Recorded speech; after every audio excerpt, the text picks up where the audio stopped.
평안하셨습니까? 예, 저는 평안하지 못했습니다. 이 일을 어이할꼬라는 마음으로 이 자리에 섰습니다. 함께 기도하고 시작하도록 하겠습니다. 죄 많고 허물 많은 인생 가운데 오셔서 우리 영혼을 구원해 주신 주님의 크신 은혜에 감사드립니다. 세상은 날로 요란해져 가고 또 혼란스럽고 어려운 가운데 처해져 가고 있습니다. 주님 오실 날이 피부적으로 다가오고 있다는 것을 늘 깨닫고 하나님 앞에 어떠한 사람이 되어야 될지를 늘 말씀 가운데 일깨워 주셔서 주님 오시는 그날 잘하였다 착하고 충성된 종아라는 칭찬을 받으며 살아가기를 원합니다. 코로나19로 인해서 많은 활동들이 제재를 받고 또 복음을 향해서 열심을 내어 살아가고자 하는 저희들에게 많은 그런 제약들을 받아서 어떻게 해야 될지 여러 가지 상황들을 살피며 저희들 신앙생활에 나가고 있습니다. 하나님께서 빨리 이 문제를 좀 해결시켜 주셔서 우리 마음이 답답한 마음이 아니라 합평케 하는 마음으로 또 힘있게 복음을 전하는 정상적인 생활로 인도해 주시옵소서. 지금의 상황을 너무 어렵게 보지 않고 하나님께서 이 가운데에서 우리에게 깨닫게 해주신 것이 있음을 믿고 또 우리에게 주어져 있는 그 삶 가운데 최선을 다하며 살아가기를 원합니다. 이제 저희들 학예 수양회를 위해서 또 기도하고 마음을 모으고 이뤄져 있는 영혼들을 또 찾는 가운데 이번 수양회를 통해서 많은 영혼들이 구원받을 수 있도록 하나님께서 역사해 주시고 인도해 주시옵소서. 많은 해외 지역에 또 국내의 여러 교회들 너무 큰 어려움 속에서 있지만 그 가운데 하나님을 의지하고 하나님 바라보고 하나님께서 주시는 은혜들을 누리며 살아갈 수 있도록 도와주시고 인도해 주시옵소서. 귀한 한 시간 주님께 모든 것을 맡기고 의지하며 예수님 이름으로 기도드렸습니다. 아멘. 성경 찾겠습니다. 빌립보서 4장 1절부터 7절까지입니다.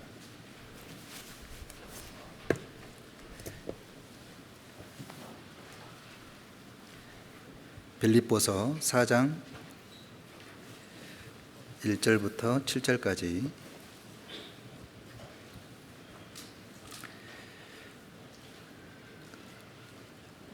찾으셨으면 제가 읽어 올리도록 하겠습니다.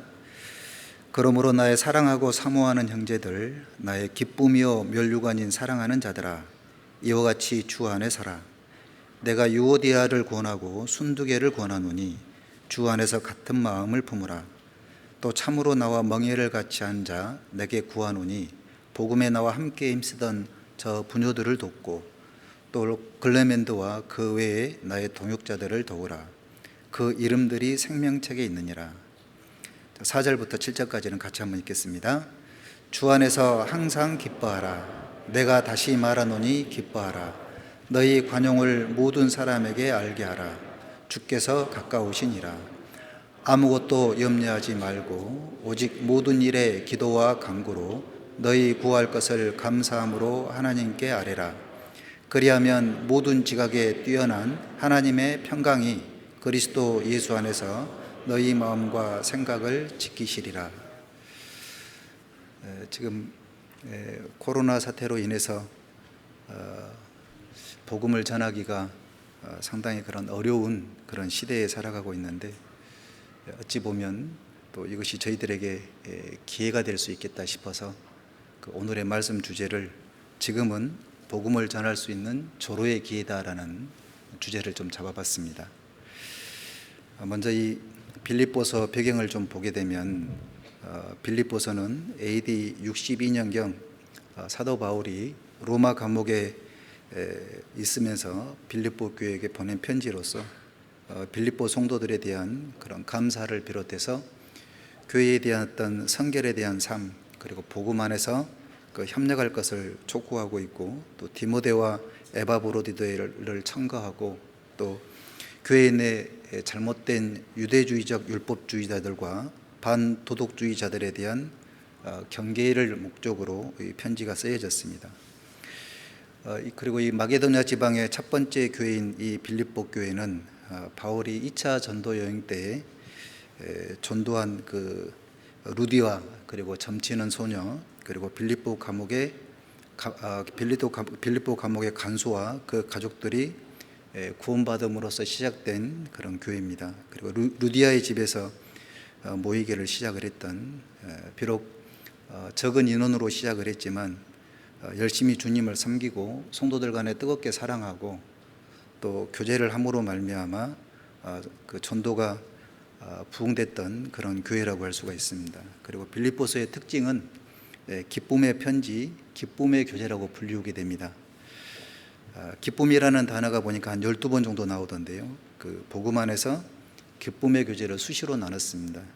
단지 즐거운 일이 많아서 또는 항상 기뻐서 기쁨의 교제를 나눴던 것이 아니고 어떤 고난과 핍박 속에서라도 그리고 사방에 우겨쌈을 당하고 또 답답한 일을 당하였다 할지라도 바울과 빌립보 교회는 신앙이 거기에서 멈춰버린 것이 아니라 상황을 바라보고 그 상황 속에서 우리는 못해 이런 게 아니라 그 복음 안에서 믿음의 교제, 기쁨의 교제를 통해 가지고 그 상황들을 이겨내서 복음을 전했던 그런 교회였기 때문에 기쁨의 교제라고 이렇게 부르기도 합니다.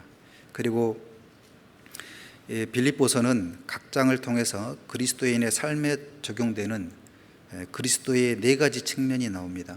1장은 삶의 목적 되신 그리스도에 대해서 나오는데요. 21절에 보게 되면 빌립보서 1장 21절에 보게 되면 이는 내게 사는 것이 그리스도니 죽는 것도 유익함이라 라고 나와 있죠. 네 가지 측면에서 그리스도가 나타나는데 1장은 삶의 목적 되신 그리스도에 대해서 나오고 또 2장은 삶의 모범 되신 그리스도에 대해서 나옵니다. 2장 5절에 보게 되면 너희 안에 이 마음을 품으라 곧 그리스도 예수의 마음이니 라고 나와 있습니다.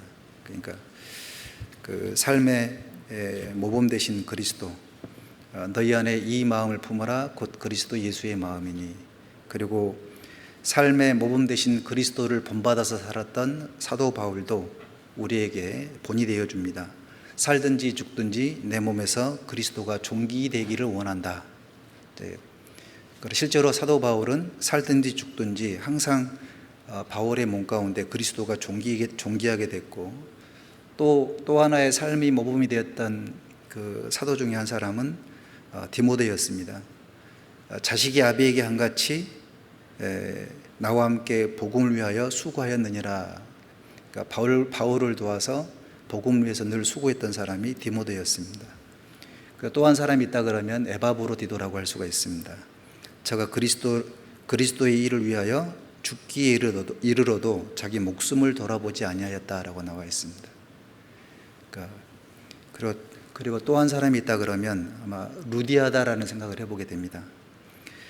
루디아는 사도행전 16장에 나오는데 만일 나를 주 믿는 자로 알거든 내 집에 들어와 유하라 라고 말씀했는데요.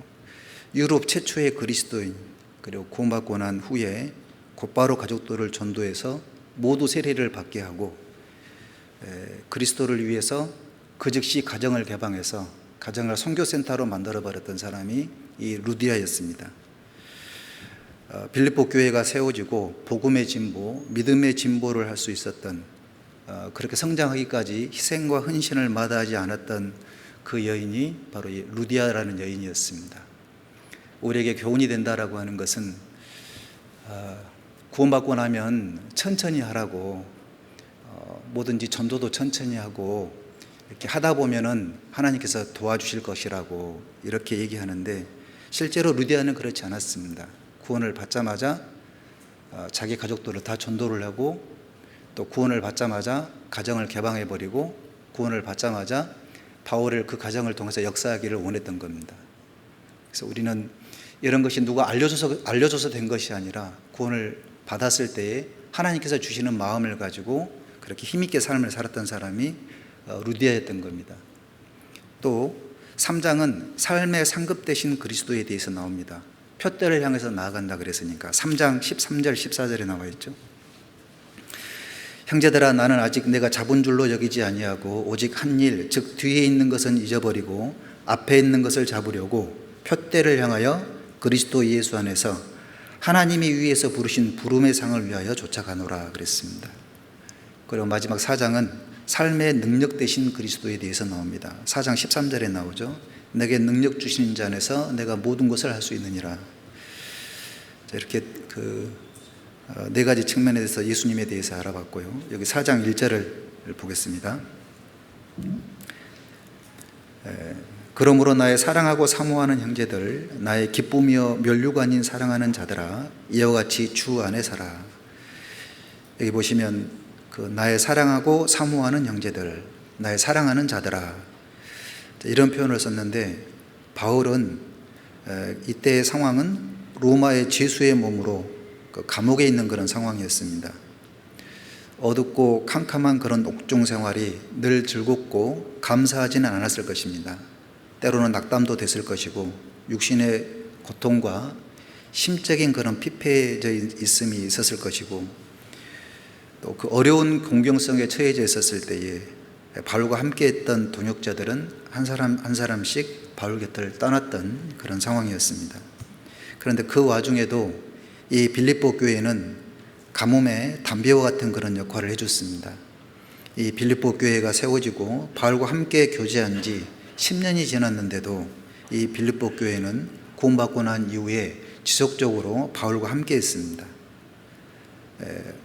바울이 선교 활동을 하는데 어려운 형편에 놓여 있을 때마다 비록 몸은 함께하지 못했지만 바울을 자신의 몸같이 함께 간절한 마음으로 복음을 전하는 곳마다 협력해서 기도하고, 극한 가난 중에 있었지만은 본인들은 정말 너무 어려운 그런 형편에 놓여 있었지만 그 가난 중에서도 힘에 지나도록 자원해 가지고 바울이 복음을 전하는 것에 그 물질을 제공하기도 하고, 또 로마 감옥에 갇혔다는 소식을 들었을 때 에바브로디도 편에서 헌금을 보내기도 하고, 그리고 에바브로디도를 통해서 바울을 돕게 만들었습니다.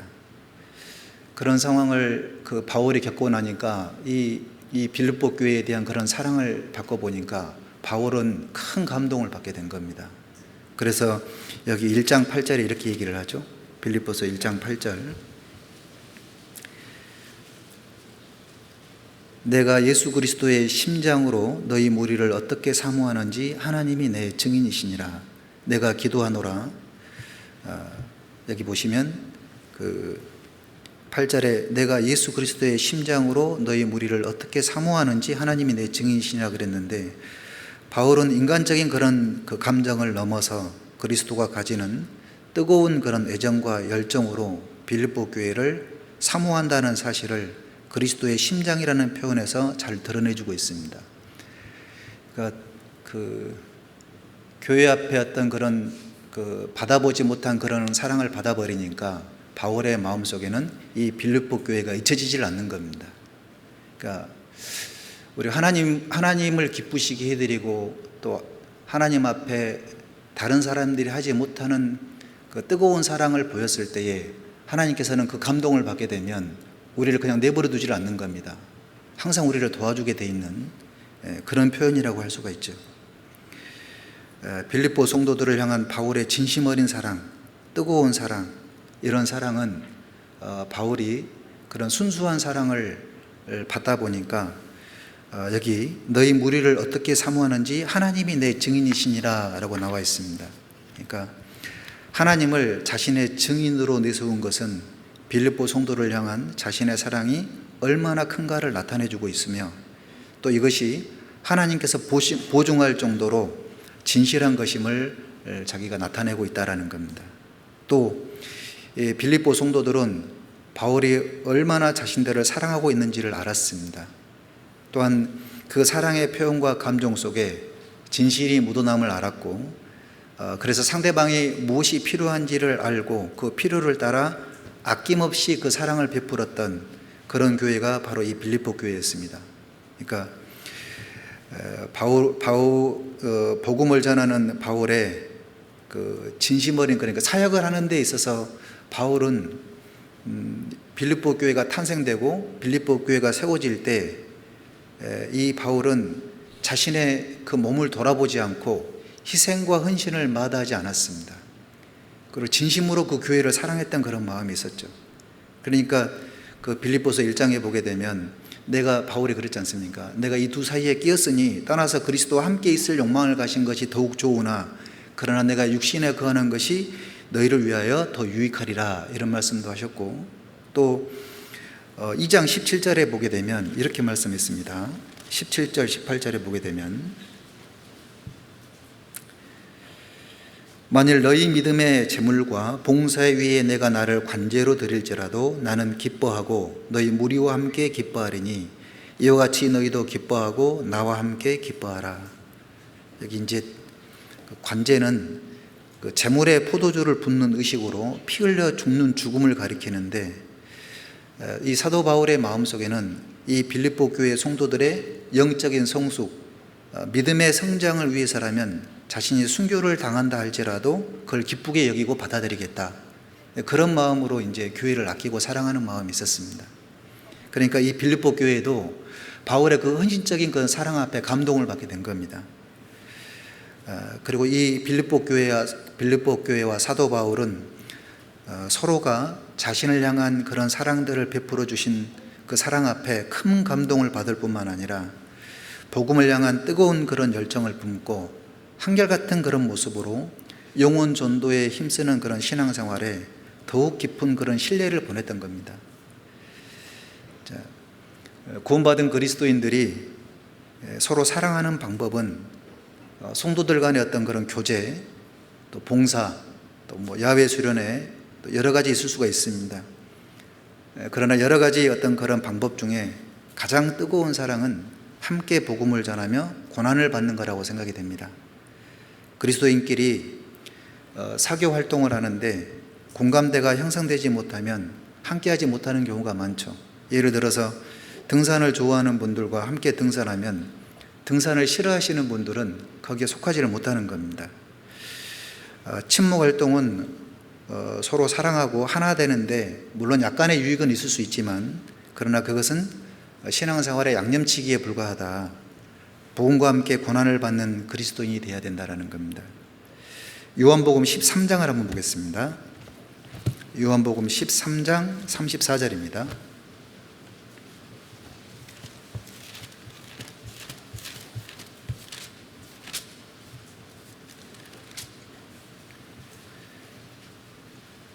새 계명을 너희에게 주노니 서로 사랑하라. 내가 너희를 사랑한 것 같이 너희도 서로 사랑하라. 너희가 서로 사랑하면 이로써 모든 사람이 너희가 내 제자인 줄 알리라. 이렇게 나와 있죠. 서로 사랑하라, 서로 사랑하라, 서로 사랑하라. 네. 그 서로 사랑하는 경우가 어떤 경우에 이렇게 뜨겁게 마음으로 서로 사랑할 수 있을까? 하계수양일을 한번 생각해 보겠습니다. 하계수양일을 떠올려 보면 좋은 추억이 있기도 하고 또 기억하고 싶지 않는 그런 추억도 있기도 합니다. 그런데 세월이 지나서 보면, 지금 생각해 보면 떠올리고 싶지 않는 그런 그 안 좋은 추억도 그 하나님 허락하심 속에서 있었던 것이었구나. 그것이 오히려 또 감사가 되는 그런 것을 이렇게 깨닫게 됩니다. 요즘 들어와서 그 하계 수양에 있었던, 나에게 있어서 좋은 일이었던 안 좋은 일이었던 간에 그 수양회를 할 수 있었다는 것만으로도 감사가 되고 그 안에 모든 사건들이 다 은혜였구나라는 것을 깨닫게 됩니다. 제가 구원받고 나서 강주에 있는 농업고등학교에서 하계 수양회를 한 적이 있었습니다. 구원받고 나서 몇 년의 시간이 지나서 아버님을 모시고 수양회를 갔습니다. 전날 선발대로 가가지고 말씀을 듣기 가장 좋은 장소에 텐트를 쳐야 되겠다 싶어가지고 이제 수도가 옆에다가 이제 그 텐트를 쳤습니다. 이 자리는 최고의 자리다 싶어가지고, 그래서 이제 첫날 말씀을 듣고 그 다음날 새벽에 이제 한참 장마여가지고 장대비가 새벽 내내 쏟아진 겁니다. 한참을 서서 일어나 보니까 이제 등짝이 축축한 겁니다. 일어나서 보니까 텐트가 둥둥 떠 있는 겁니다. 비가 너무 많이 와가지고. 그래서 이제 일어나서 이렇게 주위를 살펴보니까 과관이 아니었습니다. 어떤 텐트는 좀 이 말 하기는 좀 그렇지만 오물에 쌓여 있는 그런 텐트도 있었고, 또 어떤 텐트는 물 위에 이렇게 둥둥 떠다니기도 있었습니다. 그런데 한두 텐트가 아니었습니다. 지금은 이렇게 좋은 추억으로 웃으면서 얘기할 수 있지만 사실 그때는 믿음이 연약했기 때문에 그 일이 상당히 당황스러웠습니다. 하나님께서는 저는 좋은 마음으로 아버지를 모시고 수양에 왔는데 왜 이런 어려운 환경을 좀 주셨습니까? 수양에는 은혜가 넘치는 곳이라고 얘기를 들었는데 은혜는커녕 고생만 넘친다고 이렇게 불평불만을 한 적이 있었습니다. 시간 지나서 보니까 그 하나님 안에 있었던 것들이 왜 그렇게 기억에 남는지 모릅니다. 그 시간들이 고생했던 것이 아니라 좋은 추억으로 남는 겁니다. 다시는 돌아오기 어려운 아름답고 가장 그런 소중한 시간으로 남게 돼버린 겁니다. 지금 와서 생각해 보면 그것이 다 은혜였다라는 겁니다.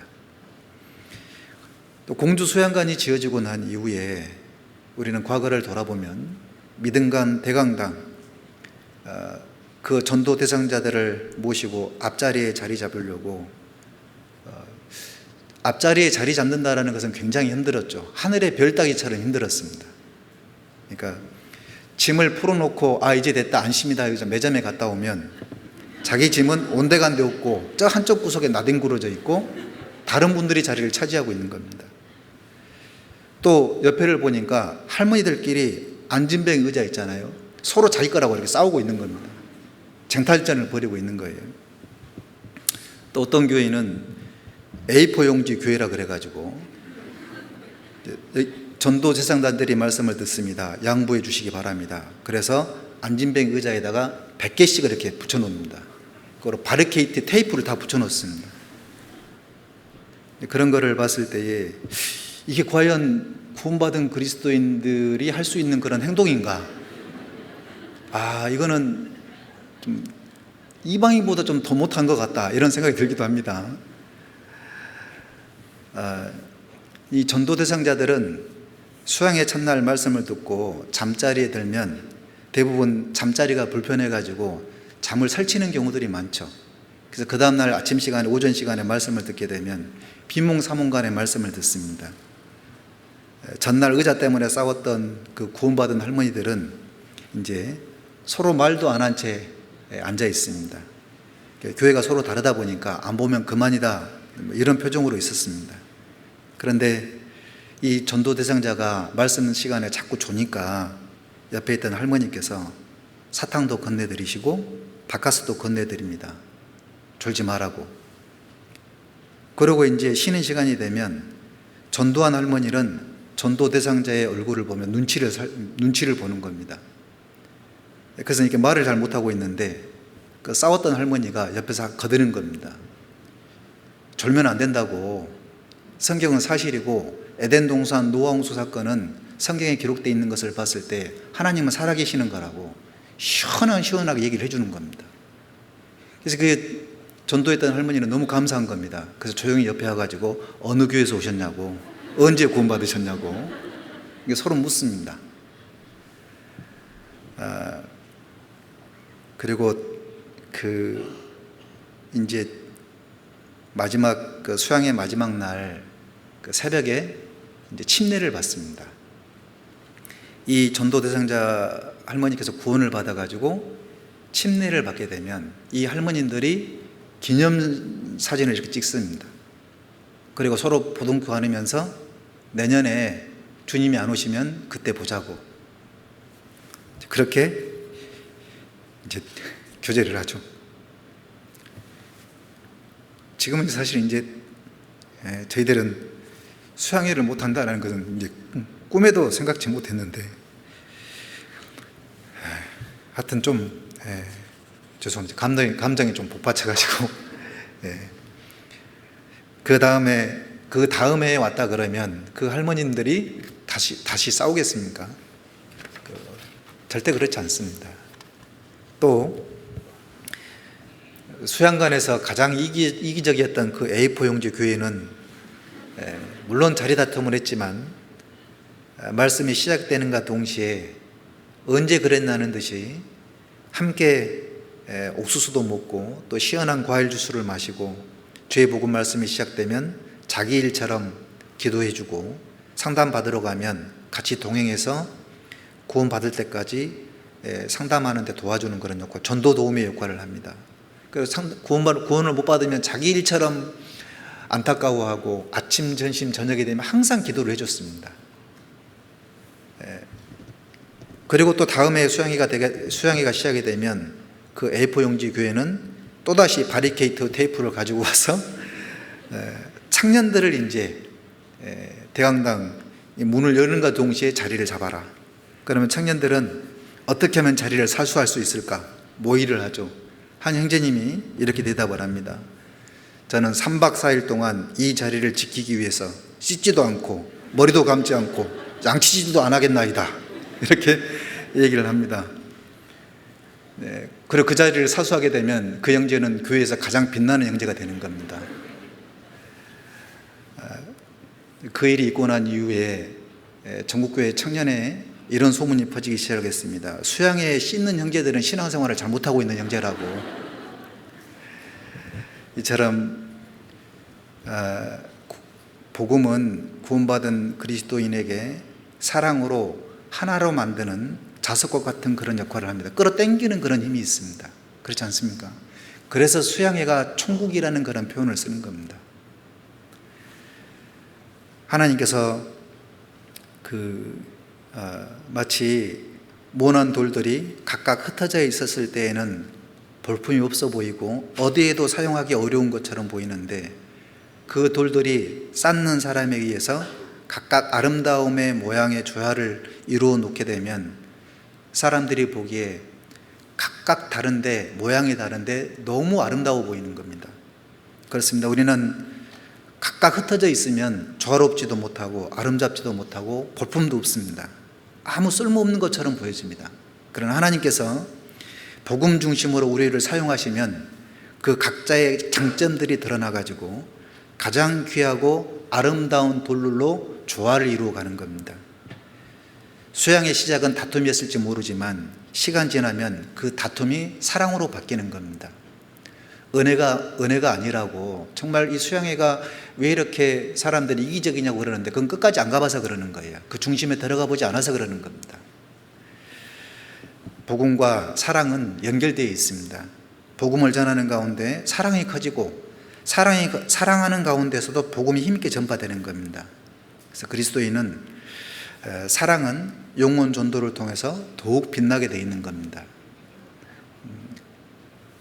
그래서 많은 사람을 옳은 대로 돌아오게 하는 자는 별과 같이 영원토록 비치리라 그랬는데 그것이 복음을 전하는 가운데 그 사랑은 더욱더 아름답게 빛나게 되어 있다는 겁니다. 그래서 이 바울과 빌립보 교회는 사랑은 말로만 하는 것이 아니라고 행함과 진실함으로 나타나는 그런 사랑을 체험했던 그런 바울과 빌립보 교회였던 겁니다. 요한일서 3장을 한번 보겠습니다. 요한일서 3장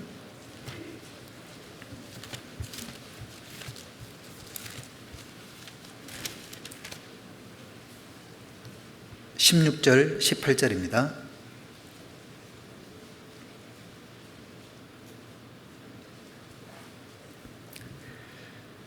그가 우리를 위하여 목숨을 버리셨으니 우리가 이로써 사랑을 알고 우리도 형제들을 위하여 목숨을 버리는 것이 마땅하니라.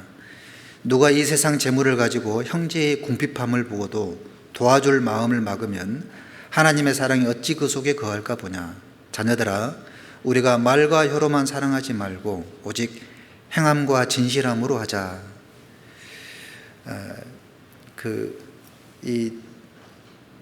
이제 이것이 행함과 진실함으로 사랑하자 그랬는데 말로만 사랑했던 교회가 하나 있었는데 그 교회는 이 고린도 교회였습니다.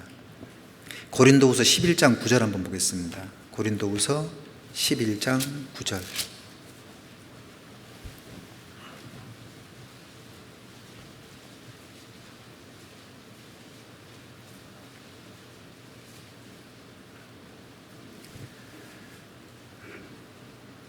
또 내가 너희에게 있어 용도가 부족하되 아무에게도 누를 끼치지 아니함은 마게도냐에서 온 형제들이 나의 부족한 것을 보충하였음이라.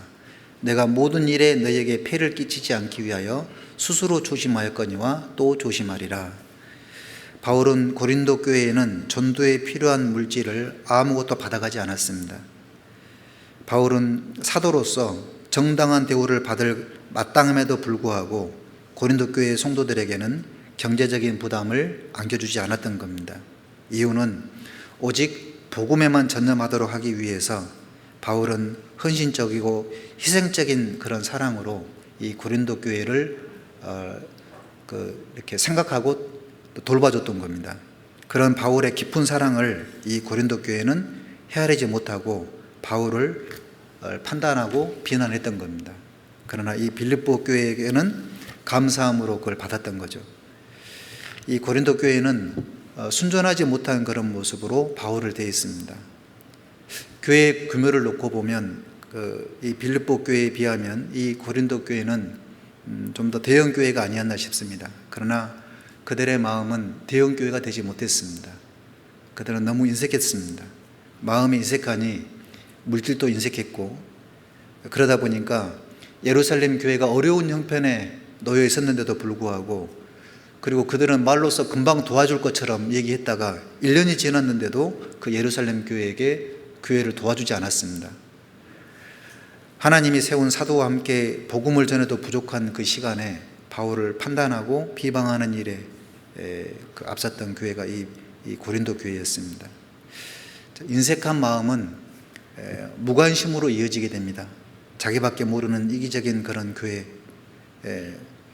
그런 교회는 늘 마음이 좁아져 있고, 그러다 보면 주님께 드리는 것을 이렇게 주저주저하는 그런 경우들이 많습니다. 하나님께서는 어찌 그것을 받을 수가 있겠습니까? 가난해도 우리는 그 마음에 넉넉한 마음을 품어야 됩니다. 우리는 고린도 교회와 같은 그런 모습은 있지 않다 할지라도 혹 우리 마음 가운데 하나님 보시기에 집단적인 이기적인 그런 모습이 있을 수가 있습니다. 그것은 무관심인 겁니다. 노아 시대 때에 많은 사람들은 살인죄, 간음죄, 그것이 세상에 관영했다 그랬고, 또 하나는 하나님께서 홍수 심판을 피할 수 있는 그런 기회를 주셨는데도 불구하고 그들은 먹고 마시고 시집가고 장가들고 집 짓고 하면서 하나님의 일에 대해서는 전혀 무관심했습니다. 그런 것처럼 코로나 시대에 우리 자신에게 집중하는 것도 필요하겠지만 지금 우리는 해외 교회에 좀 더 적극적인 그런 관심이 필요하겠다 생각이 듭니다. 중국은 외국에 있는 선교 활동이 금지된 나라입니다. 얼마 전 중국에 있는 우리 교회 목사님과 임원분들이 그리고 경찰서에서 조사를 받았다고 합니다. 코로나로 인해서 교회에서 모임을 못하게 되니까 소모임을 하고 있었는데, 구역모임, 조모임 이런 걸 하고 있었는데 그 경찰들이 다 조사를 한 겁니다. 구역모임 장소, 조모임 장소, 몇 시에 교제하는지, 그 사람들이 몇 명이 모였는지 그 사람들 명단까지도 다 알고 있었다 그럽니다. 갈수록 어려워지는 겁니다. 몽골교회에 있는 교회들은 연초부터 교회당에서 모일 수가 없는 겁니다. 브라질은 미국 다음으로 확진자가 많은 곳입니다.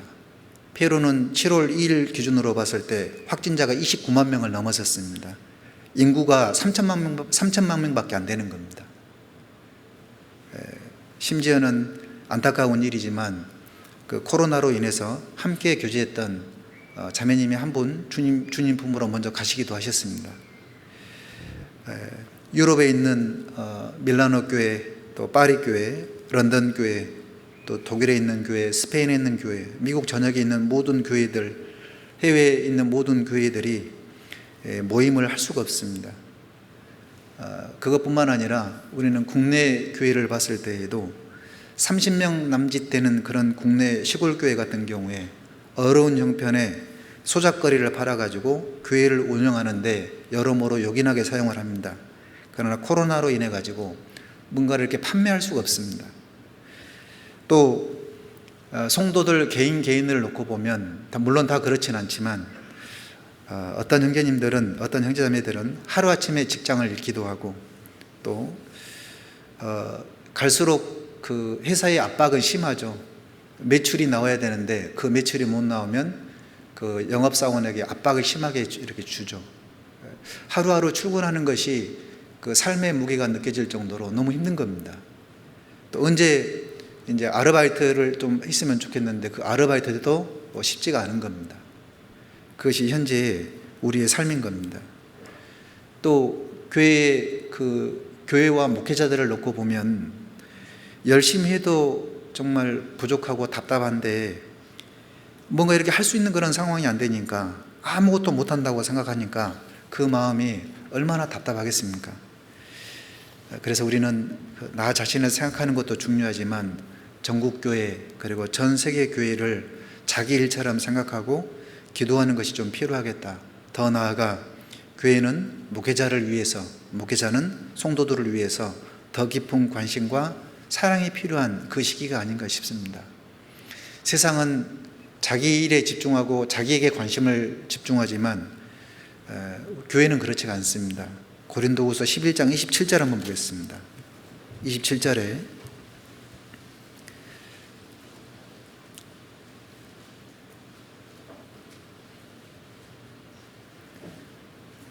또 수고하며 애쓰고 여러 번 자지 못하고 줄이며 목마르고 여러 번 굶고 춥고 헐벗어노라. 이 외의 일은 고사하고 오히려 날마다 내 속에 눌리는 일이 있으니 곧 모든 교회를 위하여 염려하는 것이라. 누가 약하면 내가 약하지 아니하며 누가 실족하게 되면 내가 애타하지 않더냐. 이게 사도 바울의 마음이었습니다. 바울이 어려운 상황 속에 누워 있었는데도 불구하고 이외의 일은 고사하고 날마다 눌리는 것이 있었으니 모든 교회를 위해서 염려하는 것이었다. 염려한다라는 것은 관심이 있었고 관심뿐만 아니라 늘 기도했다라는 것을 알 수가 있습니다.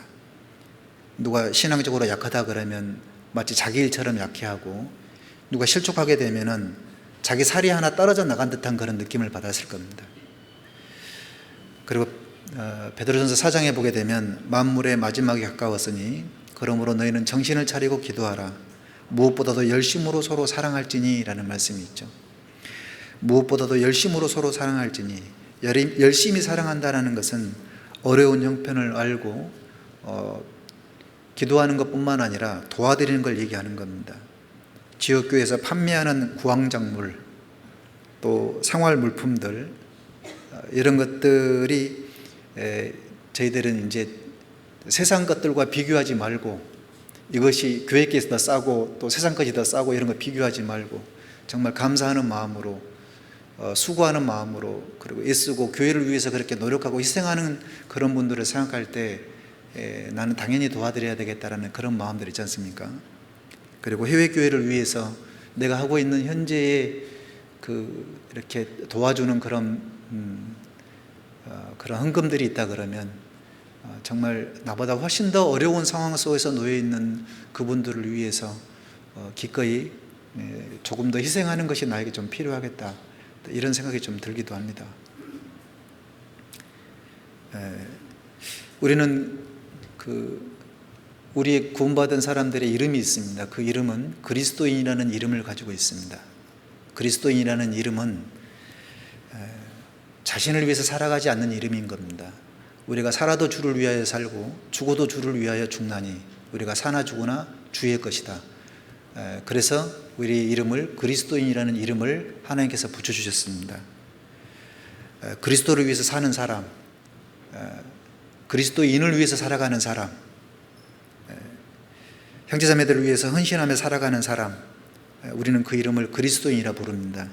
그리스도인에 걸맞는 이름, 그리고 걸맞는 삶을 살아가는 것이 우리가 해야 될 그런 마땅한 본분이라고 생각이 듭니다. 빌립보서 다시 4장을 넘어가 보겠습니다. 4장 1절입니다.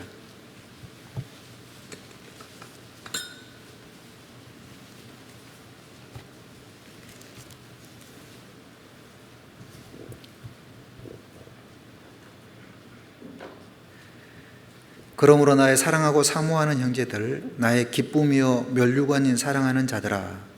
여기 나의 기쁨이요 면류관인 사랑하는 자들아 이렇게 말씀하셨는데요. 자, 그리스도인들은 서로가 서로에게 기쁨이 되고 면류관이 되고 자랑거리가 되어야 됩니다. 서로에게 기쁨이 되고 자랑거리가 되고 면류관이 되는 것은 단지 구원받고 교제하는 것만으로 기쁨이 되고 자랑이 되고 면류관이 되는 것이 아닙니다. 그러니까 바울이 감옥에 갇혀 사형 선고를 눈앞에 둔 어려운 상황 속에서 복음을 전하게 됐습니다. 여기 1장 12절 14절 한번 보겠습니다. 1장 12절 14절에 보게 되면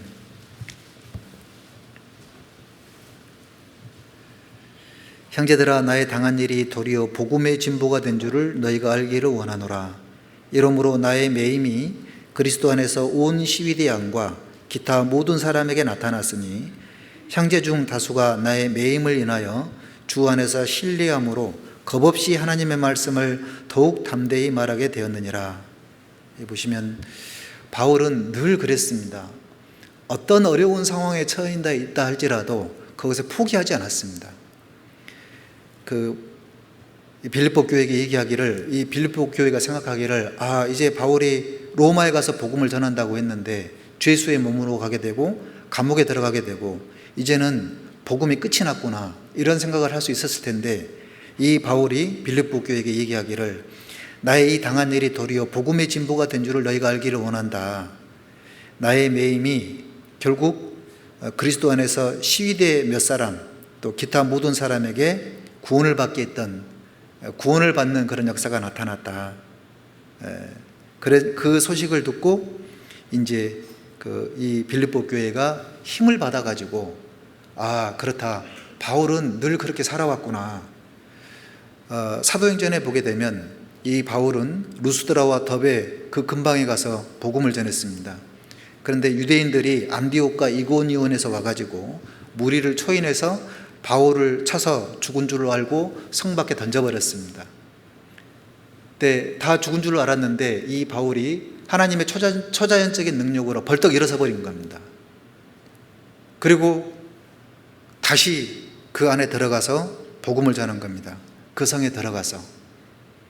그리고 이 바울은 빌립보에 가서도 복음을 전하다가 그 지방 무리들에 의해서 옷을 벗긴 채 많이 맞고 깊은 옥에서 발에 착고를 차인 채 쓰러져 있었습니다. 그러나 바울과 실라는 하나님 앞에 기도하고 용기를 얻어서 하나님을 찬미를 했습니다. 그래서 그 안에 간수와 가족들이 구원을 받게 된 겁니다. 이 빌립보 교회는 바울은 늘 그래 왔다고, 어떤 어려운 상황, 고난이 처해질지라도 거기에 멈춰지질 않았다고. 역시 바울은 진짜 하나님의 능력을 받아서 힘있게 복음을 전하는 사람이었다고 이제 용기를 얻어버린 겁니다. 그 사도 바울의 믿음의 진보, 복음의 진보를 보고 그 신앙을 본받아서 이 빌립보 교회는 전도의 장애물을 믿음으로 극복하고 힘있게 복음을 전했습니다. 그래서 그것이 서로가 기쁨이 되고 면류관이 되고 자랑거리가 되었던 겁니다. 바울은 빌립보 교회가 자랑이 됐고 빌립보 교회는 바울이 자랑이 됐던 거죠. 고린도후서 1장 14절 한번 보겠습니다. 고린도후서 1장 14절입니다.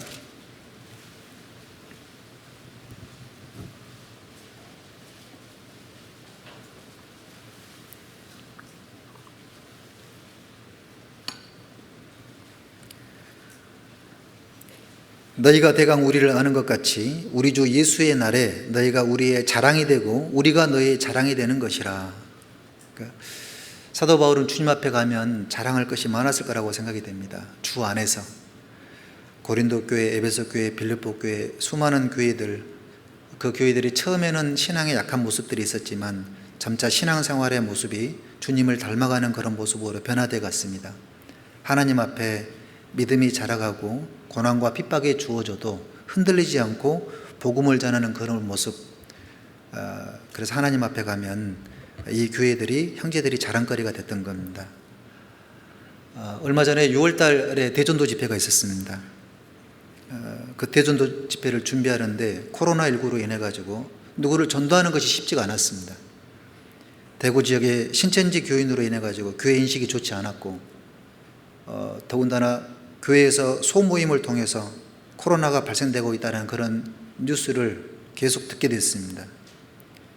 그래서 전도하기 위해서 움직이는 것이 우리 스스로가 위축되는 그런 경우들이 많았죠.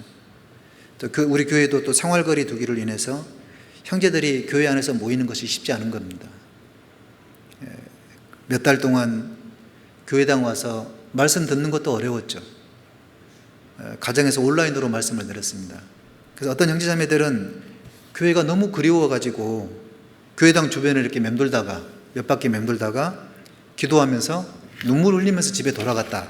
그런 감정도 제가 들었습니다. 무엇인가 좀 해보고 싶은데 자꾸 이렇게 위축되는 겁니다. 그러는 가운데 대전도 집회가 주어졌을 때 어떤 형제자매들은 정말 기도하는 가운데 어떻게 하면 마음을 모아서 힘있게 전도할 수 있을까? 가장 좋은 방법이 무엇일까? 그걸 찾게 된 겁니다. 그게 뭐냐면 바로 온라인 교제였습니다. 온라인 교제를 통해서 대전도 집회를 준비하는 거였습니다. 아침에 평상시보다 좀 더 일찍 일어나는 겁니다. 내가 7시에 일어났다 그러면 6시에 일어나는 겁니다. 그래서 함께 온라인에서 말씀을 듣습니다. 그리고 교제를 하고 기도 부탁을 하고 형제자매들은 출근을 합니다. 출근하는 형제자매들은 직장에서 전도하고 또 가정에 있는 자매님들은 가족이나 이웃 지인들을 만나서 전도를 했습니다. 그것도 여의치 않으면 교제에 잘 참석하지 못하신 형제자매님들 개인적으로 신방을 가가지고 대집회에 권면을 하는 겁니다. 이번에 꼭 같이 듣자고, 주님 재림이 가까웠다고.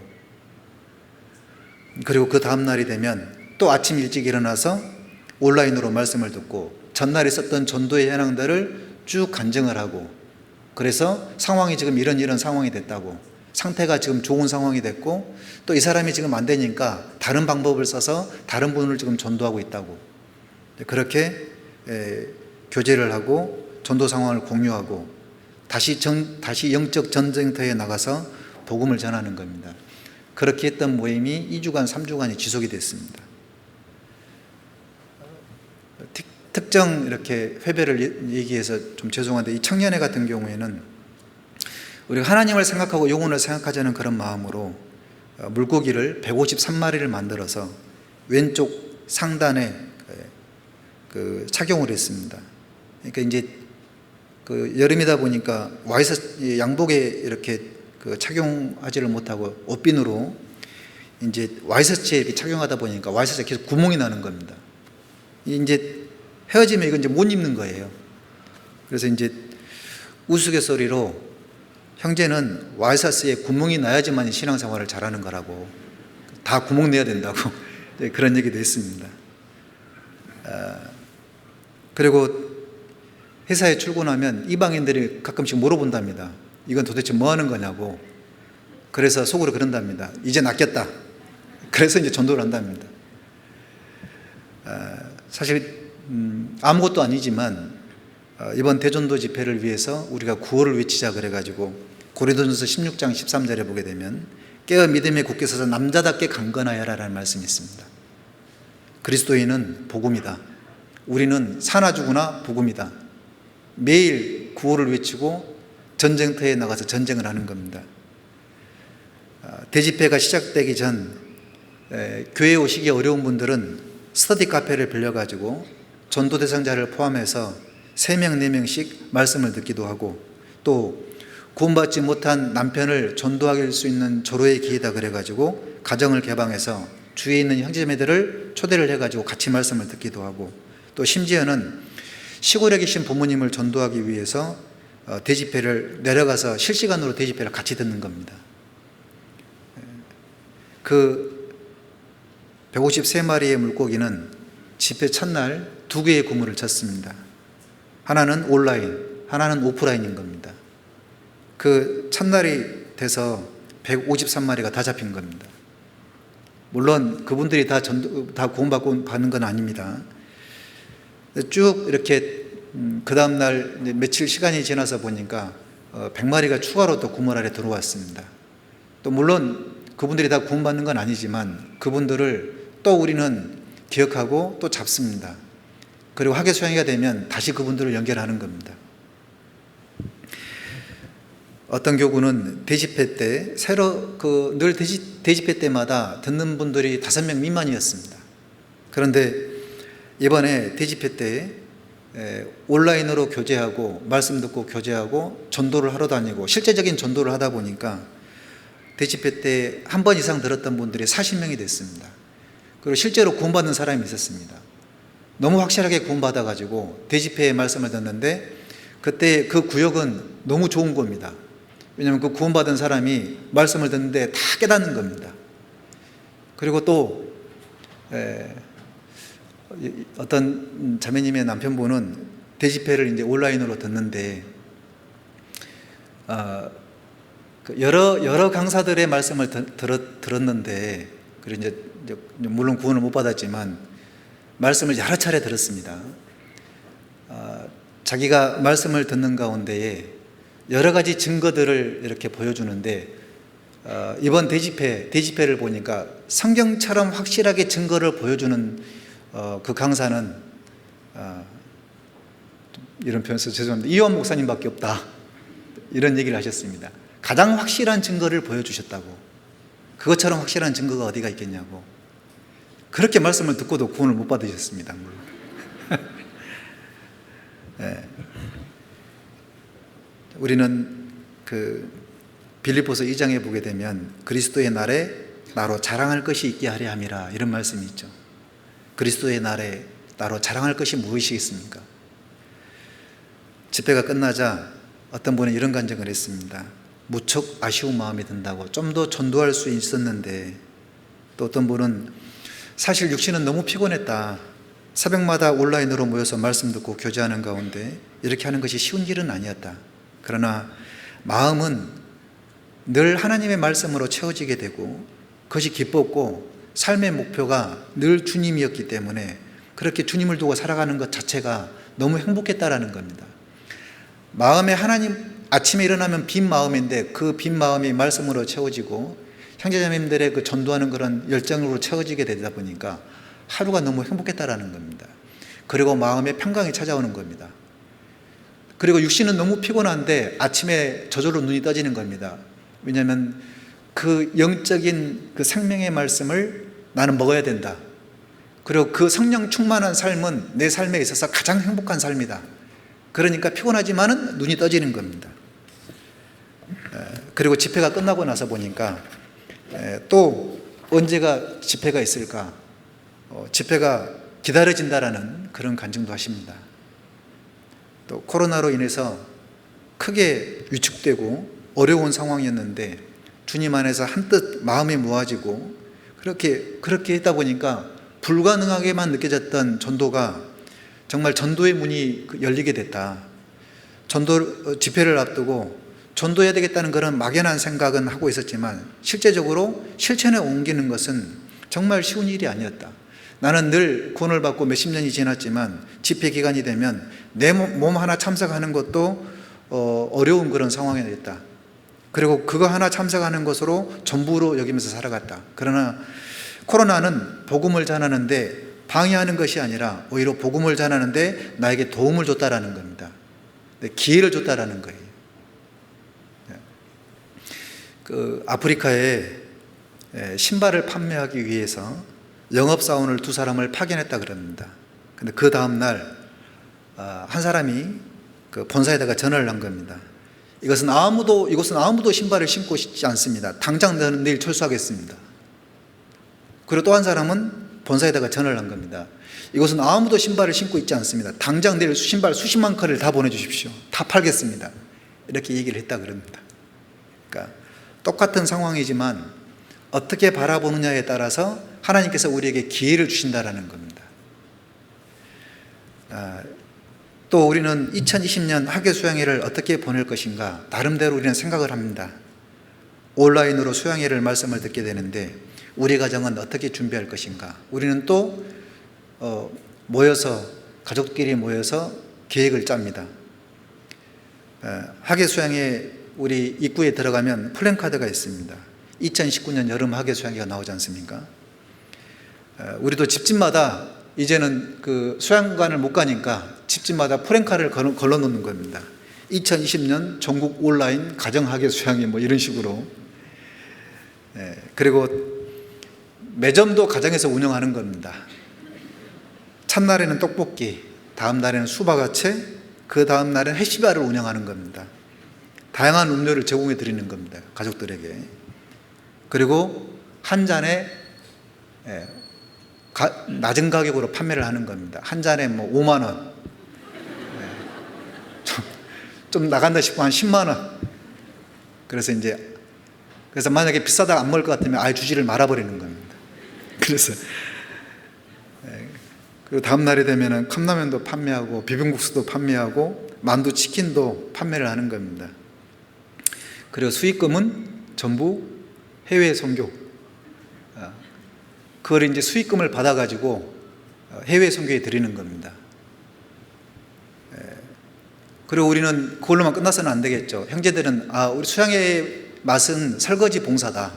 가정에서 우리는 설거지를 해줘야 되겠다. 또 우리는 잔반 처리 봉사도 하겠다. 뭐 이런 거 있지 않습니까? 사실 작은 선이 모이면 태산을 이룬다 그랬습니다. 우리의 작은 선이 어떤 교회에게 어떻게 선으로 미칠지 모릅니다. 우리의 작은 사랑이 큰 감동을 줘서 복음의 진보를 이루는 엄청난 그런 영향력을 끼칠 수가 있다는 건데, 우리의 마음이 학예 수양에, 또 우리의 생각이, 우리의 가정이 이렇게 준비를 하면 좋겠다, 이런 마음으로 준비하는 것이 우리가 가져야 될 기본적인 마음이 아닐까 싶습니다. 그냥 우리가 그 공주 수양관에서 학예 수양회를 못한다, 이런 마음은 그냥 아쉬운 마음으로 잠깐 끝내버리고, 지금 상황이 중요한 거니까 내가 어떻게 이 학예 수양회를 준비해야 될 것인가, 그리고 그런 것들이 하나로 모아져 가지고 정말 하나님 앞에 기도하는 마음으로 그런 일을 해서 주님 앞에 갔을 때에, 주님 앞에 갔을 때에 그리스도의 날에 나로 자랑할 것이 있게 하려 함이라. 하나님, 제가 하나님 앞에 이런 일을 했습니다. 하나님께서 칭찬, 영광으로 좀 받아주시고 갚아주시기를, 그러는 가운데 우리는 그렇게 준비를 하는 겁니다. 또 빌립보서 4장 1절을 한번 다시 넘어가 보겠습니다.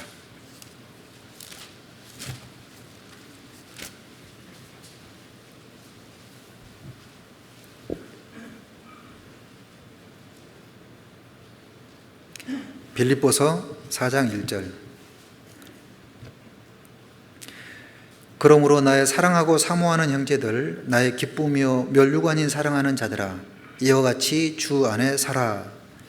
주 안에 살아라고 말씀하셨는데, 이 살아는 병사가 전쟁 중에 적의 공격을 받으면서도 초소에 굳게 계속 서 있는 그런 모습을 표현할 때 사용하고 있는 그런 단어라 그럽니다. 바울은 빌립보 성도들의 어려운 상황들을 염두에 두고 이 말을 하고 있습니다. 어떤 어려운 형편 가운데 있다 할지라도 흔들지 말고 주님 안에서 견고하게 서 있을 것을 명령하고 있는 겁니다. 사무엘하 23장을 한번 보겠습니다. 사무엘하 23장 11절입니다.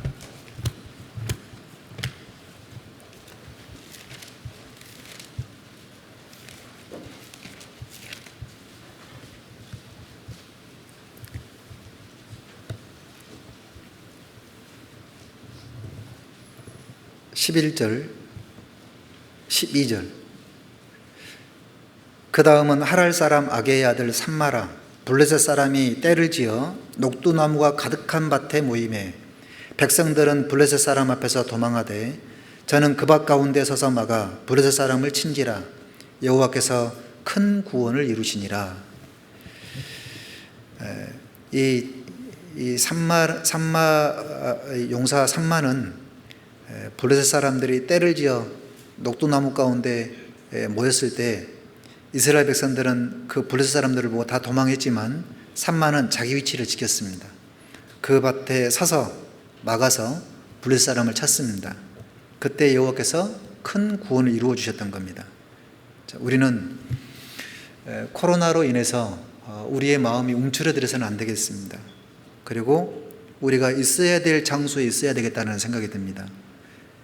우리는 영혼 전도하는 일에 함께 서 있어야 됩니다. 수양회가 시작이 되면 말씀 듣는 장소에 있어야 됩니다. 온라인이 됐든 오프라인이 됐든 7일 동안 끝까지 그 자리에 서 있어야 됩니다. 휴가 기간을 우리는 8월 17일부터 23일까지 맞춰야 됩니다. 8월 17일부터 학예 수양이니까. 그리고 교회와 함께 우리는 그 자리에 서 있는 겁니다.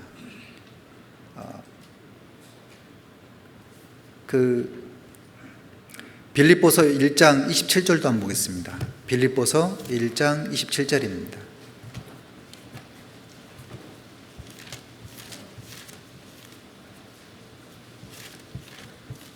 (1장 27절)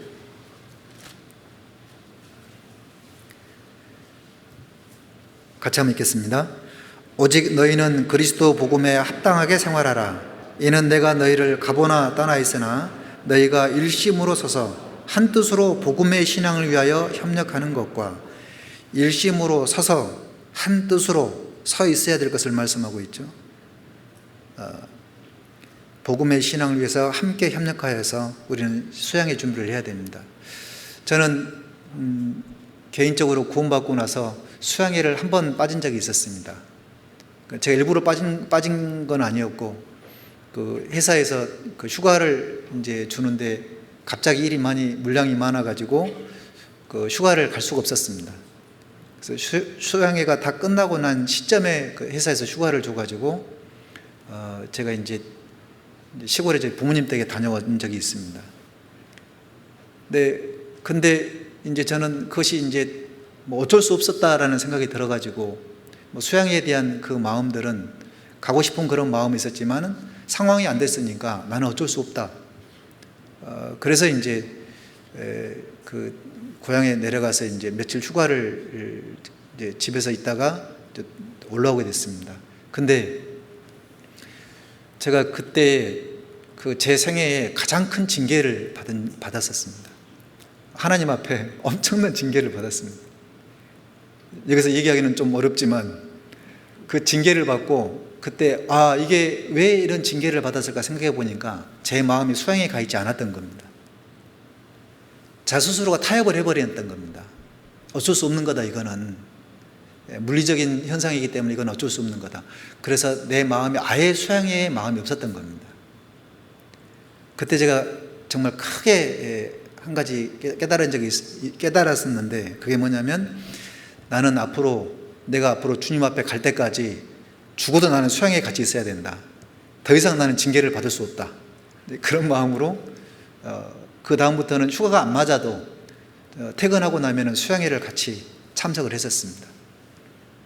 물론 징계를 안 받기 위해서 그런 것도 있었지만 그게 그리스도인으로서의 지켜야 될 위치고 내가 서 있어야 될 곳이구나 라는 것을 아주 크게 한번 깨달은 적이 있었습니다. 교회가 어려운 상황에 놓여 있었을 때에, 그리고 지금 힘든 그런 상황에 놓여 있었을 때 우리는 더욱 마음을 교회 안으로 모아야 됩니다. 교회가 이런 방향으로 가야 되겠다 그러면 우리는 발벗고 기도해야 되고, 어떻게 하면 그 뜻을 맞춰서 내가 가야 될까라는 것들을 우리는 기도하면서 나가야 됩니다. 그 자리에 서 있어야 됩니다. 믿음의 선배들을 봤을 때에 그 목사님들 그 간증을 들어보면, 그 회사가 늦게 끝나면 그 교회에 올 때 천천히 오는 것이 아니라 택시를 타고서라도 교회에 왔다 그러지 않습니까? 수요 말씀이 다 끝났는데도 불구하고 교회에 와서 기도하고 집에 갔다라는 그런 간증을 우리는 종종 들었습니다. 말씀이 다 끝났는데도 불구하고 택시를 타고 교회를 왔다라는 거예요. 그런데 그것이 구원받은 사람의 주님을 향한 그런 사랑, 마음이 그것에 가 있는 겁니다. 그것이 순수한 사랑이라 그러죠. 때 묻지 않는 사랑, 청결한 사랑. 그런데 우리는 언젠가 모르게 주님 앞에서의 그 청결한 그 사랑, 때 묻지 않는 그 사랑에 뭔가 자꾸 끼어드는 겁니다. 염려가 끼어들기도 하고, 세상의 염려가 끼어들기도 하고, 또 물질이 끼어들기도 하고, 그러다 보니까 이제는 그것을 비교하는 겁니다. 내가 지금 가면은 늦어버리겠지. 그러니까 이번엔 가지 말아야 되겠다. 뭔가 타협을 하고 있는 겁니다. 주님께서는 그것을 보시고 우리에게 경고를 하는 겁니다. 지금 신앙이 지금 바닥에 나고 있다고, 하나님을 향한 그 마음이 지금 바닥나고 있으니까 조심하라고 자꾸 경고를 하는데도 우리는 아무렇지 않는데 그렇게 신앙생활하고 있습니다. 이번만큼은 주님께서 일심으로 서서 한뜻으로 복음의 신앙 위에서 협력하는 것을 하나님 앞에 보여야 되지 않겠습니까? 그러니까 오프라인이 됐든 온라인이 됐든지 간에 우리는 하나님 앞에 늘 그렇게 서 있어야 됩니다. 여기 시편 27편 14절도 한번 보겠습니다. 시편 27편 14절입니다.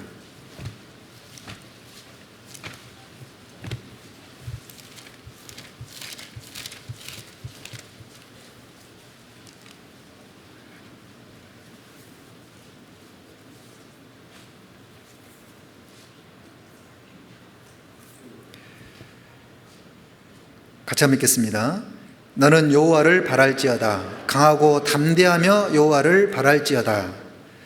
전쟁의 승리는 주님께 있습니다. 우리는 마음을 강하게 하고 담대하며 여호와를 바라보고 서 있어야 됩니다. 주 안에 서라는 말은 위치를 지키라는 말입니다. 내가 있어야 될 위치가 어디인지를 알고 그 위치를 지키는 겁니다. 우리는 신앙생활을 여가 활동하는 것처럼 해서는 안 됩니다. 여름 휴가는 교회와 함께하는 겁니다. 세상 사람들은 시내가에 가서 발 담그고 고기 구워 먹고 시원하게 보내는 것, 그들은 그것을 삶의 낙으로 살아가고 있습니다.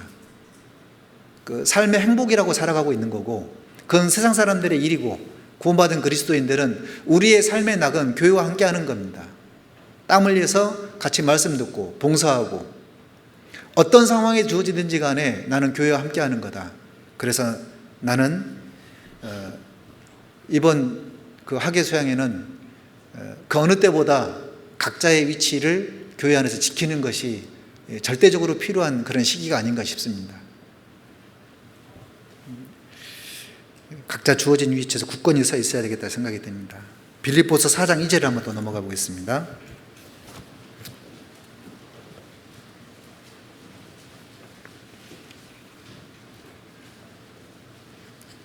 빌립보서 4장 2절입니다.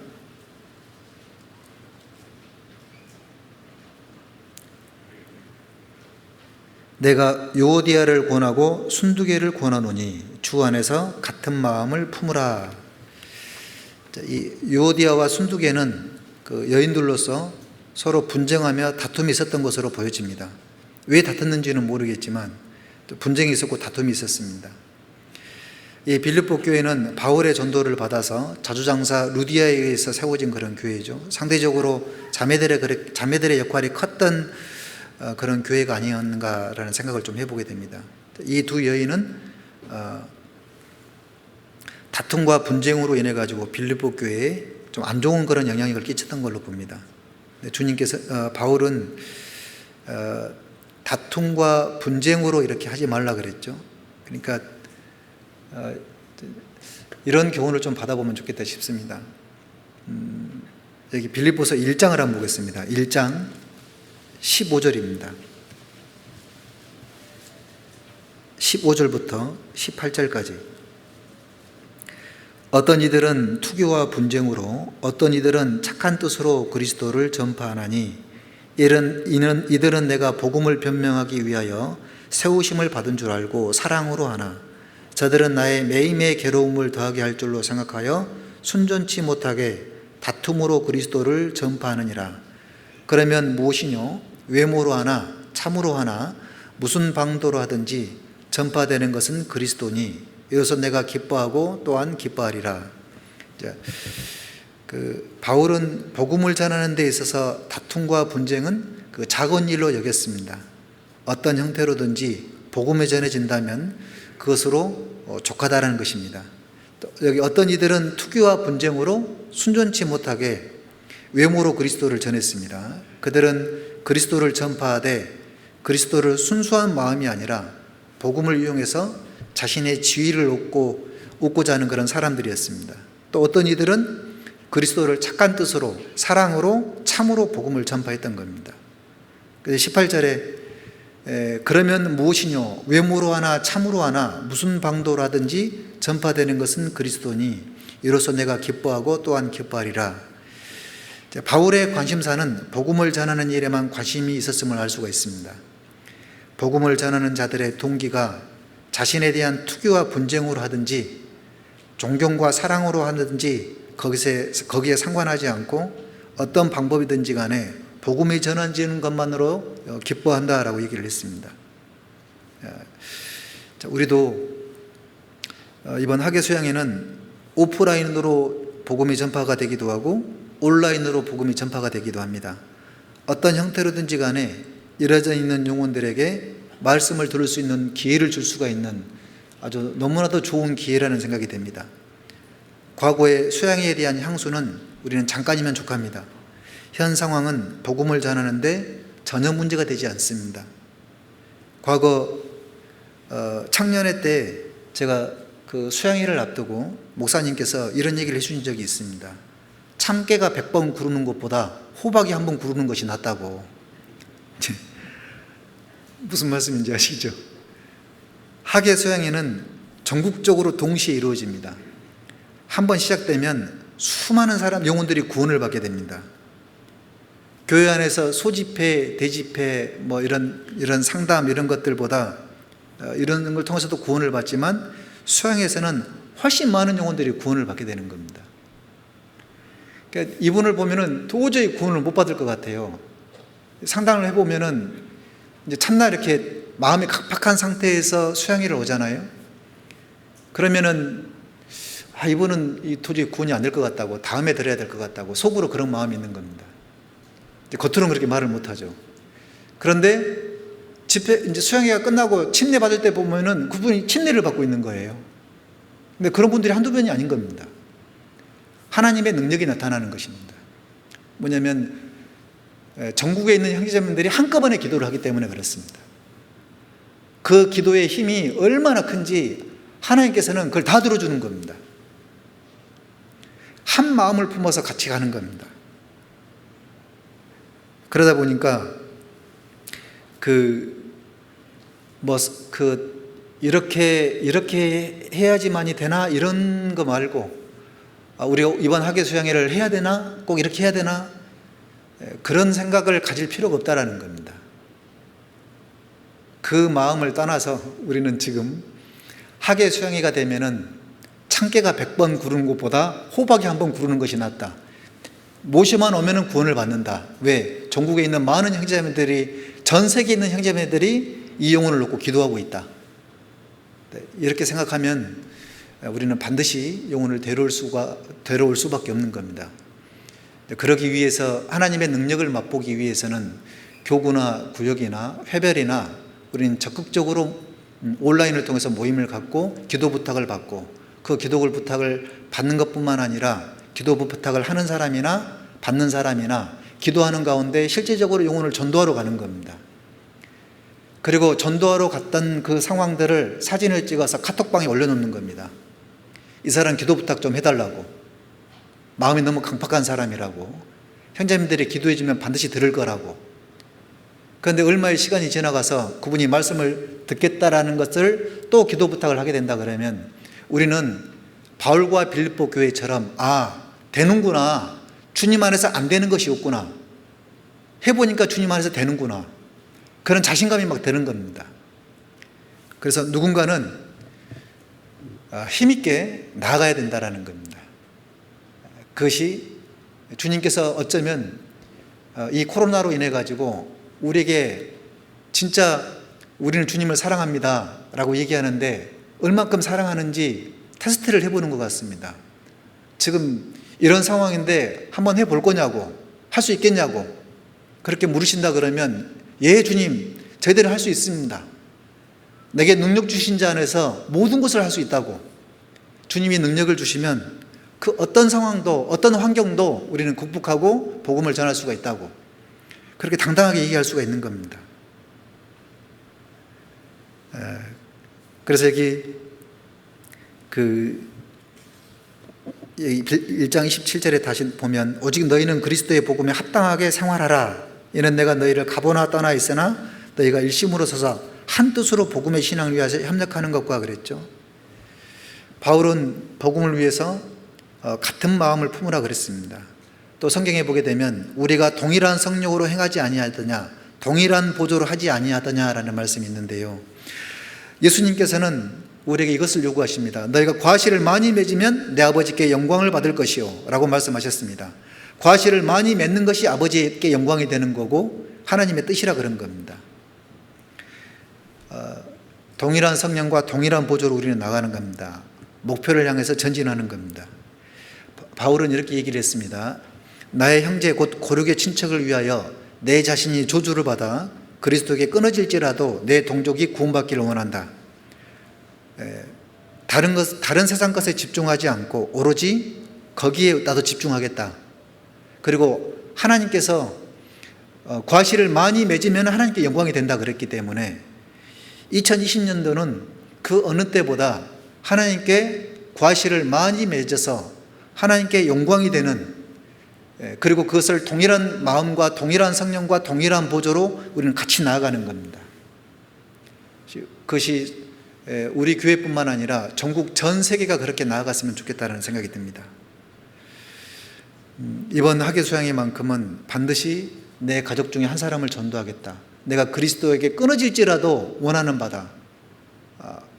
수단과 방법을 가리지 않고서라도 영혼을 전도하겠다. 그리고 사랑하는 친척들과 사랑하는 지인들을 주님 품으로 전도하겠다.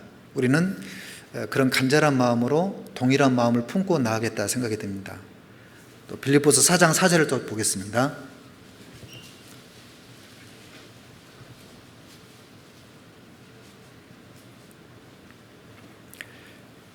같이 한번 읽겠습니다.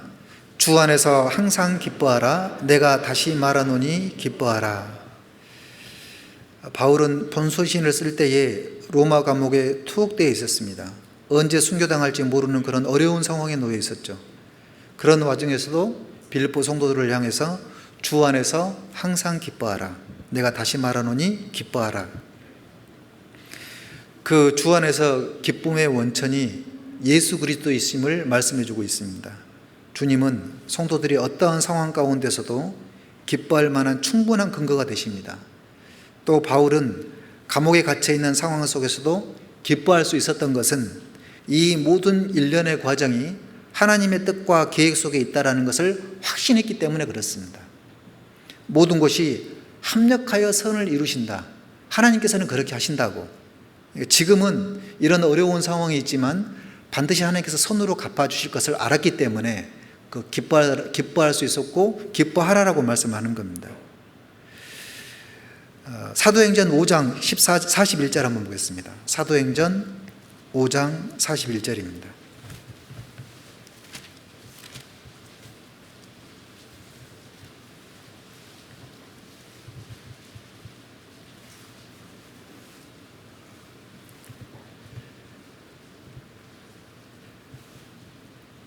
사도들이 그 이름을 위하여 능욕받는 일에 합당한 자로 여기심을 기뻐하면서 공의 앞을 떠나니라. 어떤 어려운 상황 속에서도 기뻐하고 고난이 따라도 기뻐했습니다. 능욕받는 일에 합당한 자로 여겼죠. 그리고 기뻐하면서 공의 앞을 떠났다 그랬습니다. 핍박받는 것이 감사한 겁니다. 왜냐하면 복음을 전하는 가운데 핍박을 받고 고난을 받으니까. 그러니까 핍박을 받아도 감사하고, 또 우리가 갇혀져 있지 않는 것도 감사하고, 또 이런 상황을 주신 것도 감사하고, 모든 것이 감사한 겁니다. 그래서 우리는 늘 기뻐하는 삶을 살아갈 수가 있는 거죠. 주 안에서 항상 기뻐하라. 내가 다시 말하노니 기뻐하라. 왜냐하면 지금의 상황 속은 슬퍼할 것이 아니라 반드시 하나님께서 선하게 인도해 가실 것이다. 그런 확신을 가지고 있게 되면 늘 기뻐하는 그런 삶 가운데 신앙생활을 하지 않겠습니까? 그리고 형제자매들 가운데 어려운 형편에 놓여 있었을 때에 신앙생활의 그런 경험들 있지 않습니까? 그것을 통과했었을 때 주님께서 주시는 그런 그 은혜들이 있고, 또 손으로 갚으신 것들이 있기 때문에 또 우리는 그걸 가지고 은혜롭게 얘기해 줄 수가 있는 겁니다. 걱정하지 말라고, 하나님께서 반드시 인도해 주실 거라고. 그러니까 처져있지 말고 힘들어하지 말고 기뻐하라고, 기뻐하는 가운데 하나님께서 인도해 주실 것이라고 또 그렇게 얘기할 수가 있겠죠. 그래서 항상 기뻐하라, 쉬지 말고 기도하라, 범사에 감사하라. 이런 것이 우리에게 필요할 것 같다 생각이 됩니다. 조금만 더 보겠습니다. 빌립보서 4장 5절입니다.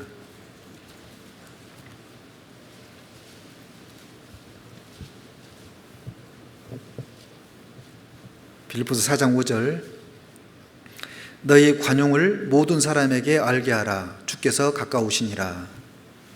여기 너희 관용을 그랬습니다. 이 관용은 문관용 목사님을 말씀한 게 아닙니다. 이 관용은 남의 잘못 따위를 너그럽게 받아들이거나 용서할 것을 말하고 있는 겁니다. 박해에 대한 온유, 자기에게 손해를 끼친 사람들에 대한 용서, 감정의 전적인 그런 절제들, 이걸 얘기하고 있는 겁니다. 관용은 믿지 않는 사람들뿐만 아니라 자신을 핍박한 사람들까지 포함해서 모든 사람에게 보여야 되는 걸 얘기하는 겁니다. 선악간의 모든 행위를 심판하실 주님이 계시기 때문에 주님이 가까이 오신다는 것을 믿는 이상 어떤 핍박도 인내하고 다른 사람들에게 관용의 태도를 보여야 되는 겁니다. 너그럽게 받아들이고 용서하는 겁니다. 우리 시대에 이 관용을 보일 수 있는 사람들은 그리스도인이라는 생각이 듭니다. 성경이 완성되기 이전에는 이적과 기적을 통해서 하나님을 증거를 했습니다. 하나님의 살아계심을 증거하는 데 이적과 기적이 필요했다 그랬습니다. 그러면 우리 시대에는 이적과 기적이 필요 없는 시대라 그랬는데 그 이적과 기적이 어떤 가운데 나타나느냐? 그 이적과 기적은 바로 저와 여러분들인 겁니다. 그리스도인들은 이적과 기적인 겁니다. 도저히 이 사람은 성경에 보게 되면 누가 우리를 가자 하거든 심리를 같이 동행하라 그랬습니다. 오른밤을 내밀면 왼밤도 내밀라 그랬는데 겉옷을 뭐라 그랬지? 속옷을 달라고 하면 구두까지 그랬나? 생각이 안 나네. 하여튼 그렇습니다. 그래서 세상 사람들이 봤을 때 이 사람은 하나님을 믿는 사람이 맞다고, 이 사람을 보니까 하나님이 있는 것 같다고, 하나님을 증거하는 가장 큰 이적과 기적은 저와 여러분들인 겁니다. 우리를 통해서 하나님이 나타내고 하나님이 증거가 되는 겁니다. 그게 뭐냐면 우리의 삶 가운데 관용이 필요한 겁니다. 이 관용을 모든 사람들에게 알게 하라 그랬으니까. 그리고 마지막으로 빌립보서 4장 6절입니다. 아무것도 염려하지 말고 오직 모든 일에 기도와 간구로 너희 구할 것을 감사함으로 하나님께 아뢰라. 여기 보시면 염려를 중단하라 그랬죠. 아무것도 염려하지 말고 오직 모든 일에 기도와 간구로 그랬습니다. 당면한 문제에 대해서 걱정하거나 초조해하거나 불필요한 것에 관심을 쏟지 말라는 겁니다. 염려에 대한 해결책은 기도와 간구라는 거죠. 자, 기도의 헬라어는 포로시케라 그러는데 기도하는 사람의 마음 자세가 하나님을 향해 있다라는 그런 뜻을 가지고 있고, 간구는 헬라어로 테어세이라를 그럽니다. 필요한 것을 하나님께 아랜다라는 그런 뜻을 가지고 있습니다. 아무것도 염려하지 말고 모든 일에 그랬으니까 기도와 간구로 너희 구할 것을 감사함으로 하나님께 아뢰라. 왜 감사하냐? 다 들어줄 것을 믿기 때문에 그렇습니다. 그리고 그리하면 모든 지각에 뛰어난 하나님이라겠죠. 알고 깨닫는 능력이 뛰어나신 하나님께서, 평강의 하나님께서 예수 안에서 너희 마음과 생각을 지키시리라 라고 말씀하셨습니다. 결국은 염려하지 말고 모든 일에 기도와 간구로 구할 것을 감사함으로 믿게 되면 알고 깨닫는 능력이 뛰어난 하나님께서 그 평강이 그리스도 예수 안에서 우리의 마음과 생각을 지켜주시는 겁니다. 불안하고 염려하고 걱정하는 마음이 믿음으로 바뀌게 되고 감사의 마음으로 바뀌게 되고 주님과 함께한다, 그 형제자매들과 함께한다라는 그런 마음이 되니까 담대한 마음이 생기는 겁니다. 막연했던 학예수양회가 아니라 이제는 확실하게 학예수양회를 하나님께서 보여주신 겁니다. 이렇게 한번 해보라고. 그래서 아무것도 염려하지 말고 기도와 간구로 너희 구할 것을 감사함으로 하나님께 아뢰라. 그랬을 때 하나님께서 반드시 우리의 간구와 기도를 들어주신다라는 겁니다. 이제 결론을 짓겠습니다. 그리스도인은 교회 안에서 어떤 어려운 환경이 주어져도 환경을 탓하는 사람들이 아니다. 믿음의 진보와 복음의 진보를 통해서 하나님께 영광을 돌리는 사람들이 그리스도인이라는 겁니다. 위기는 곧 기회라 그랬습니다. 마음의 방향을 우리는 다시 주님께 돌려야 됩니다. 또 내게 능력 주시는 자 안에서 내가 모든 것을 할 수 있느니라 라고 말씀했습니다. 전 성도가 수양회 가운데 역사하시는 하나님을 믿고 복음의 신앙을 위해서 협력하는 일이 필요합니다. 빌립보서 4장 9절에 보게 되면 너희는 내게 배우고 받고 듣고 본 바를 행하라. 그리하면 평강의 하나님이 너희와 함께 계시리라 그랬습니다. 내게 배우고 받고 듣고 본 바를 행하라 그랬습니다. 행했을 때에 평강의 하나님께서 우리와 함께 하시는 겁니다. 그리고 빌립보서 3장 16절에 보게 되면 오직 우리가 어디까지 이르렀든지 그대로 행할 것이니라 라고 말씀하셨습니다. 이제는 행함으로 나타나는 그런 믿음을 하나님 앞에 펼쳐 보여야 될 그런 시기라고 생각이 됩니다. 기도하고 마치겠습니다. 죄 많고 물 많은 인생 가운데 오셔서 우리의 영혼을 구원해 주신 주님 은혜에 감사드립니다. 늘 천국의 소망을 품고 살아갈 수 있도록 인도해 주시고 또 믿음의 선배들이 쌓아놓은 이 복음의 가장 귀한 이 복음을 위해서 저희들을 힘있게 살아가고자 합니다. 마지막 복음의 바톤을 받은 경주자로서 저희들은 지금 최선을 다해서 뛰어가야 될 그런 상황에 놓여 있습니다. 이제 주님 오실 날이 얼마 남지 않았기 때문에 전심전력해서 이 복음을 들고 세상에 나가야 됨을 일깨워 주셨습니다. 하나님, 우리 마음 가운데 더 이상 잠자는 그런 신앙이 되지 않도록 도와주시고 말씀을 듣고 잊어버리는 것이 아니라 듣고 행하는 자가 되게 해주시옵소서. 2020년 학예 수양회를 주님께서 오프라인과 온라인을 통해서 우리에게 보여주셨습니다. 우리가 어떻게 전도해야 될지를 일깨워 주시고 기도하는 가운데 아무것도 염려하지 말고 오직 기도와 간구로 하나님 앞에 아뢰고 또 구하고 또 그것을 구하는 것을 또 주님께서 우리의 기도를 들어주실 것을 믿고 힘있게 나아갈 수 있도록 하나님께서 우리에게 능력을 베풀어 주시옵소서. 또 해외 교회에 많은 어려움들이 있지만 항상 하나님께서 함께 하셔서 늘 손으로 인도해 주셨던 것처럼 그 교회 가운데 역사하셔서 복음을 힘있게 전할 수 있도록 도와주시고 또 전국에 있는 많은 교회들이 또 고통 가운데 신음하고 있습니다. 하나님께서 이 코로나를 이제 그치게 해주셔서 저희들이 자유롭게 복음을 전하고 또 사랑하는 가운데 주님 맞이했으면 좋겠습니다. 그러나 이 상황들을 우리가 스스로 포기하지 않도록 믿음의 진보와 복음의 진보를 통해서 하나님께 영광을 돌릴 수 있도록 도와주시고 인도해 주시옵소서. 여기 머리 숙여 기도하는 형제자매님들 각각의 어려운 형편들을 아시오매 하나님께서 이 마지막 때에 마음으로 뜨겁게 피차 사랑하고 또 형제자매들을 위해서 우리가 기도해 줄 수 있는 그런 저희들이 되게 해 주시옵소서. 이 가운데 참석하지 못하신 형제자매님들 어느 곳에 어떠한 형편에 있든지 간에 항상 이 교제를 사모하고 말씀을 사모하고 또 교회와 함께 학예 수양회를 준비할 수 있도록 도와주시옵소서. 우리를 구원해 주신 고마우신 우리 구주 예수님 이름으로 기도드렸습니다. 아멘. 은혜 찬송 강구하겠습니다. 찬송가 533장입니다.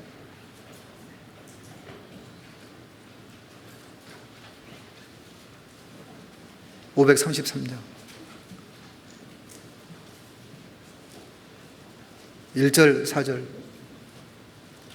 내 마음에 주여 소망되소서.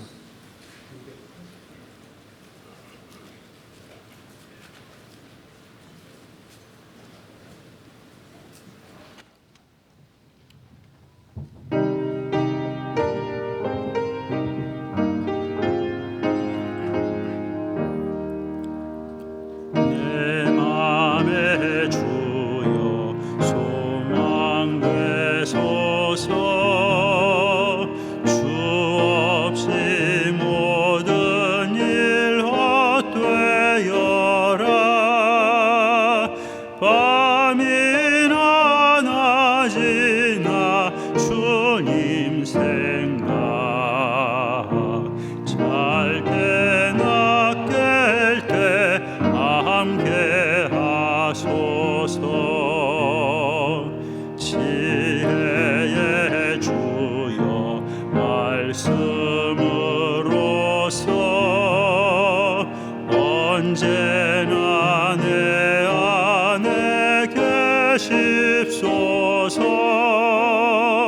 주는 내 아버지 나는 아들 주 안에 내가 살고 지고 세상의 영광 눈앞에 없네 언제나 주님은 나의 기여 주님만 내 맘에 계시오니 영원한 주님 참 귀하여라 영원한 주님 내 승리의 주 하늘의 기쁨을 주옵소서 어떠한 고난이 닥쳐와도 만유의 주